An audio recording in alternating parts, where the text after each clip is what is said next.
Halo, bertemu lagi bersama Miss Vika. Sekarang Miss minta kalian untuk ambil gelas bening berisi air, kemudian pause gambar panah setelah slide ini. Lalu kita lihat apa yang akan terjadi. Siap? Ambil sekarang ya, dan pause gambar ini. Ya, hasilnya adalah gambar panah akan terlihat terbalik jika dilihat dari gelas yang berisi air. Mengapa bisa terjadi ya? Nah, itu yang akan kita pelajari di pelajaran IPA hari ini, yaitu mengenai sifat-sifat cahaya. Sifat cahaya yang pertama yaitu cahaya merambat lurus. Bisa kita lihat di gambar menara mercusuar tersebut. Dia menembakkan cahaya ke arah kapal dan cahaya itu merambat dengan lurus. Contoh lainnya yaitu cahaya matahari yang masuk dari jendela seperti pada gambar, itu lurus juga. Kemudian ada juga cahaya dari proyektor. Bisa kalian lihat di kelas, atau cahaya proyektor dari di bioskop itu lurus ya, tidak ada yang berbelok-belok. Sifat yang kedua yaitu cahaya menembus benda bening. Cahaya menembus benda bening dapat terlihat jika kamu menerawangkan plastik bening, gelas kaca, atau benda bening lainnya ke arah sinar lampu. Sinar tersebut dapat kita lihat karena cahaya dapat menembus benda bening. Contoh lainnya pada anak tersebut yang menembakkan senter ke arah gelas bening tersebut. Cahayanya menembus gelas itu. Jika cahaya mengenai benda yang gelap atau tidak bening, misalnya pohon, tangan, mobil, maka akan membentuk bayangan karena cahaya tidak dapat menembus benda gelap. Tubuh anak itu seperti pada gambar, dan tubuh kita juga itu adalah contoh benda gelap.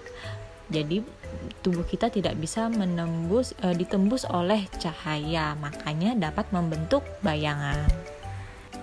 Lalu yang ketiga, cahaya dapat dipantulkan. Pernahkah kalian mengamati benda di sekitar kalian? Kenapa benda-benda tersebut dapat dilihat oleh mata kita? Ya, benda tersebut dapat terlihat oleh mata kita karena adanya pantulan cahaya dari benda menuju mata.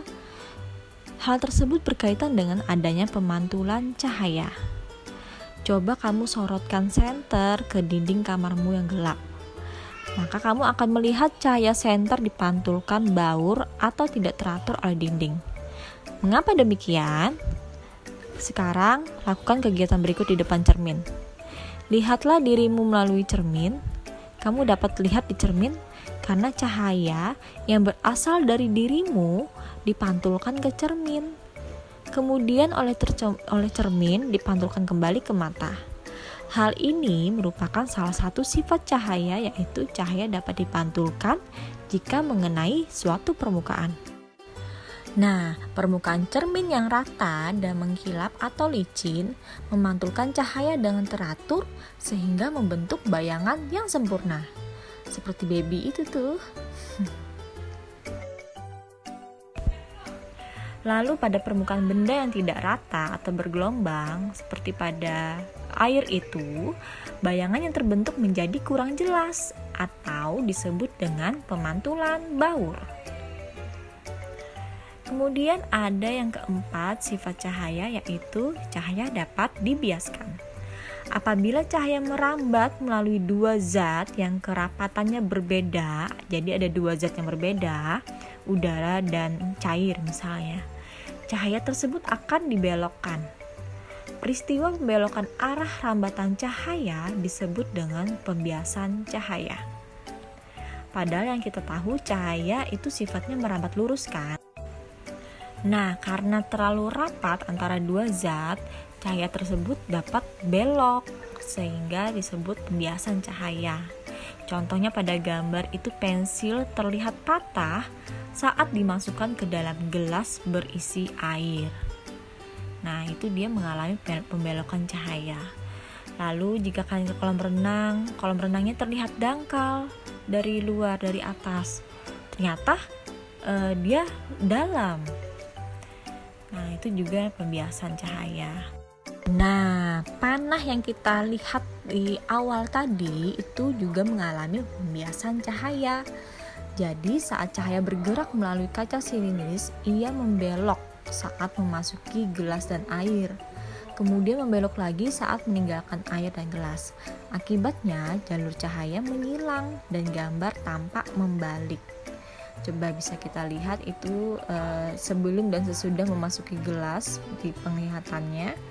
Yang di bawah itu cahayanya berbelok, makanya kita melihatnya terbalik atau beda arah. Sifat cahaya yang terakhir, cahaya dapat diuraikan. Nah, kalian bisa lihat pada pelangi setelah hujan. Pelangi terjadi karena penguraian cahaya matahari atau disebut dengan dispersi. Cahaya matahari itu sebenarnya berwarna putih.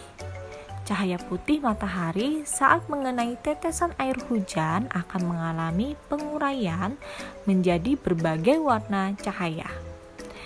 Nah, ini contoh lainnya, contoh penguraian cahaya pada kaca prisma. Jadi sebenarnya cahaya putih itu kalau diuraikan itu menghasilkan berbagai warna ya. Seperti contohnya cahaya matahari.